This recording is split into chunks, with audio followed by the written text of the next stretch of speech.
Extraction, la scène musicale, scène des Hauts-de-Seine où se déroulait le sommet climat, a applaudi à tout rompre. Mercredi 12 décembre 2017 après-midi, Jim Yong Kim, président de la Banque mondiale, a annoncé la fin des subventions aux projets d'extraction de pétrole et de gaz dès 2019. Le financier international rejoint ainsi le camp de ceux qui plaident pour qu'on laisse ces énergies fossiles dans le sol afin de ne pas aggraver les teneurs en CO2 dans l'atmosphère. Il met ainsi à mal la réalisation de bon nombre de projets qui ne peuvent se faire sans la garantie du financeur. L'engagement des banques internationales rassure en effet les investisseurs privés. Les compagnies minières restent libres d'aller forer le sous-sol si leur gouvernement le permet, mais ce sera sans couverture.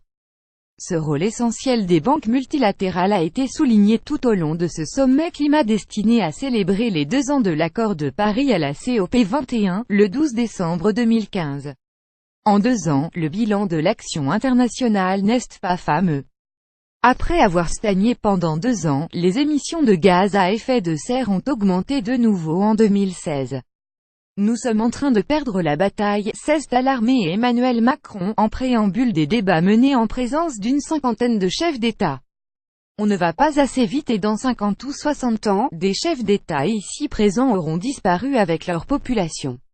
Pour agir, il faut donc ne plus exploiter les énergies fossiles. Outre la Banque mondiale, l'assureur AXA a annoncé qu'il cesserait désormais de couvrir tous les investissements dans le pétrole et le gaz et a annoncé engager 12 milliards d'euros de projets verts d'ici à 2020.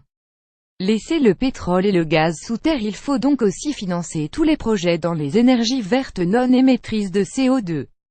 Pour ce faire, les investisseurs s'appuient sur une finance imaginative. Les banques multilatérales d'aide au développement comme l'Agence française de développement revendiquent désormais collectivement un rôle de levier. Notre rôle est d'inciter le secteur privé à s'engager dans les énergies renouvelables et les infrastructures qui rendront les villes plus résilientes, affirme ainsi Rémi Rioux, le directeur général de l'AFD. Nous devons limiter leurs risques en donnant à ces entreprises des garanties qu'elles ne perdront pas leurs investissements. Les obligations vertes ont également le vent en poupe avec 130 milliards d'euros engagés en 2017. Cela va très vite, peu aussi des avertissements se font entendre.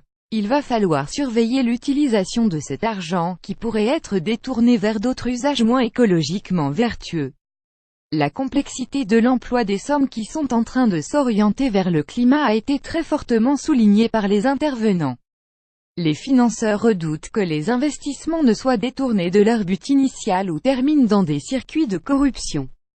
Il faudra donc inventer des règles de surveillance ainsi qu'un système de mesure des tonnes de CO2 évitées grâce aux projets financés. Les bénéficiaires des fonds regrettent, au contraire, la lourdeur bureaucratique qui prévaut dans les arcanes bancaires et les retards dans le versement de fonds qui sont parfois urgents. En 2016, un cyclone a provoqué à Haïti 2,7 milliards de dollars de dégâts. Nous avons reçu des assurances à ce jour 23 millions, a dénoncé Moïse Jovenel, le président de la République haïtien, présent à Paris. Tenir compte du climat dans tous les projets d'investissement. Autre nouveauté, la reconnaissance du rôle des villes. Les municipalités regrettent aussi vivement de ne pas avoir d'accès à la finance internationale. Si toutes les villes de plus de 100 000 habitants étaient correctement financées pour engager la lutte contre le réchauffement, 40% de l'objectif de réduction de gaz à effet de serre serait rempli, a affirmé Anne Hidalgo, maire de Paris et présidente du C40, club de grandes villes contre le réchauffement climatique. Pour éviter les rigidités entourant la finance, des montages très innovants ont été présentés lors du sommet.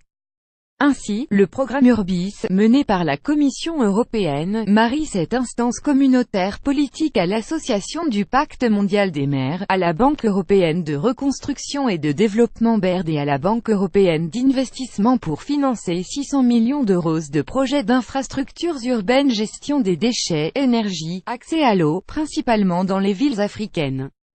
La fondation de l'acteur américain Sean Penn agit avec la Banque mondiale pour la reconstruction d'Haïti. La Banque mondiale et la fondation Bloomberg s'allient pour améliorer la sécurité des routes. Cette mobilisation mise en exergue lors du One Planet Summit reste encore très marginale dans le flot des investissements réalisés tous les ans dans le monde. Le Climate Policy Initiative l'évalue 410 milliards de dollars par an, sur un total supérieur à 3 000 milliards d'investissements. Ce qui a amené le secrétaire général de l'ONU, Antonio Guterres, à espérer que rapidement tous les projets des hommes soient compatibles avec la protection de leur climat.